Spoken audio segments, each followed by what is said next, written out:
Okay, it's been about 10-15 minutes, and I cut up the white fiberboard for the inside of the kiln.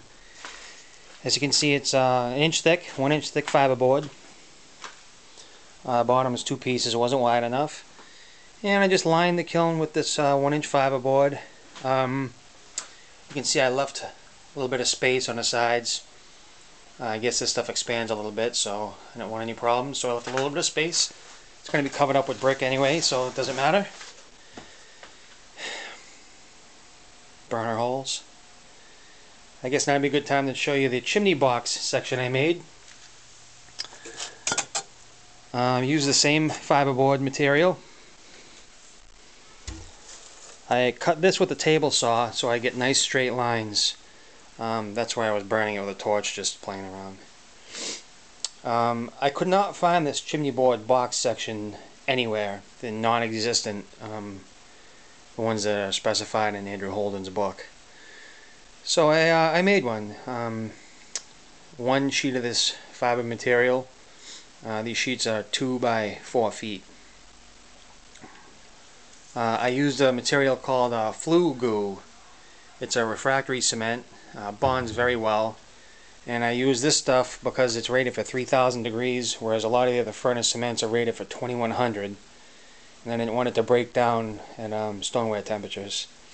I don't know if it would, but I didn't want to take any chances. What I did is I cut this flue section up and cemented it with this flue goo, which cement consistency. And I took some canthal wire that I had, some old heating elements, and used them as staples, kind of bent them in staple shapes and pushed them in this fiberboard. Kind of nailed it together, in essence. And I'll take a little bit of that flue goo and cover up those canthal wire staples. So, and that's that. I will put that fiber section, that chimney section, and you'll see where it goes, and how it goes when I do it up. It goes into the brick in between those 2 burner holes over there.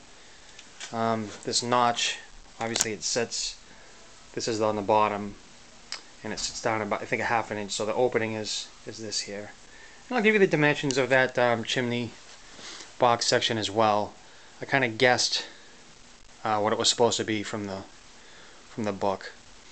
So off to bricking this up. So, oh, by the way, this is just cut with a regular knife. I use this to cut the circles.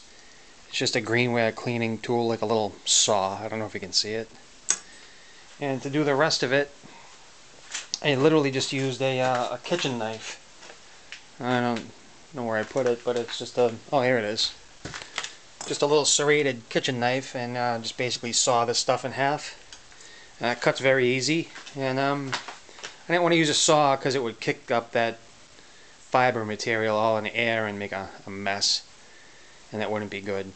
The other thing I want to mention is when I glued up this chimney box section, I wet the fiberboard so it wouldn't suck all the moisture out of the cement.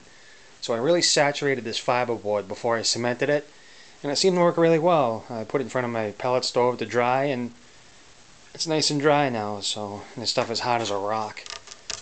Very durable. So we'll see how this works out, and that's it. I'll see you in the next clip.